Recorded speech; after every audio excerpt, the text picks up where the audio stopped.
Now, in a country where hunger and food insecurity are pressing challenges, a group of dedicated women in the Bluff in Durban are making a tangible difference. Through food gardens as well as community agricultural projects, these female farmers are feeding entire communities. Newzroom Afrika's Nobuhle Modise has this report. South Africa is a country filled with strong female role models who find creative solutions to the problems they see. Thandi Matikizela Mazongolo is one such woman who was inspired to make an impact in her community. Ukuqala kokulima kule ngadi kungangivela ngumuntu okuthanda ukulima nginamaphupho okulima ngithe mangibuka leli hlathi ngihlala ngijomba ngeyitolo lapha emall ngayibona indawo engakwazi ukuthi ngiqala ukulima nekuthi kwakune criminal abantu labelinyazwa kwastop mase ngiqala ukulima umuntu uyazi ukuthi noba bethi bayafika abafana bafika ngikhona ezingadini ngiyasebenza bangakwazi umuntu ukumbamba. The garden has faced many challenges since it was started 5 years ago, including theft. She recruited me to come and join her. So I started to join her. Then I noticed that while we were still doing the garden, people were not taking her seriously.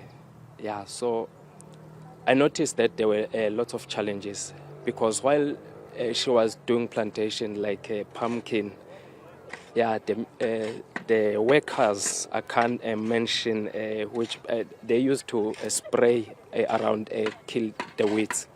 Sometimes find that even the pumpkin got affected by the chemical pesticides.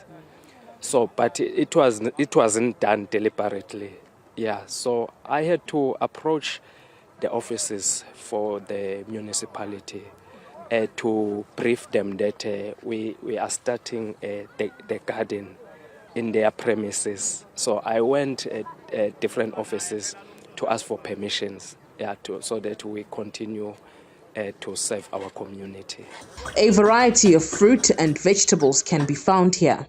Sewalima butternut, amathanga lawo esinto solonsi, konko dania, thyme, pelepele. Ngathini ngabala konke khona manje ngisho pineapple.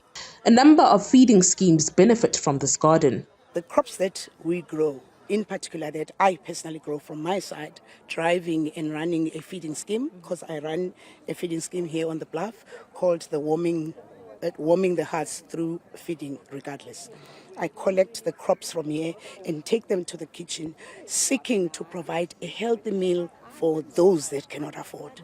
So I try my level best, we try our level best, let's put it that way, as a team, to make sure that they can at least have one good meal a day, nourishing food. We are not saying no meat, but down with meat in terms of it's expensive, but vegetables is where we get nourishing, and it is where we've taught for the past almost 6 years now, 7 actually. Yes, people have been eating vegetable curries, vegetable soups, vegetable stuff from these very own. So we reduce the dependency on sponsorship, dependency on pleading with people. Agriculture Minister John Steenhuisen says urban gardens can go a long way in improving food security. Farming and agriculture doesn't require thousands of hectares. You can get a lot of yield out of smaller pieces of well-located, fertile, municipal and peri-urban and urban land. And this is certainly the trend worldwide with urban gardens. And given the high cost of food, and we've seen food and the cost of living go up quite exponentially, nutritious food is becoming out of the reach of many people. And so if we can enthuse and grow projects like this, you can ensure that people have access to good nutritious food. For Newzroom Afrika on Channel 405, I'm Nobuhle Modise in Durban.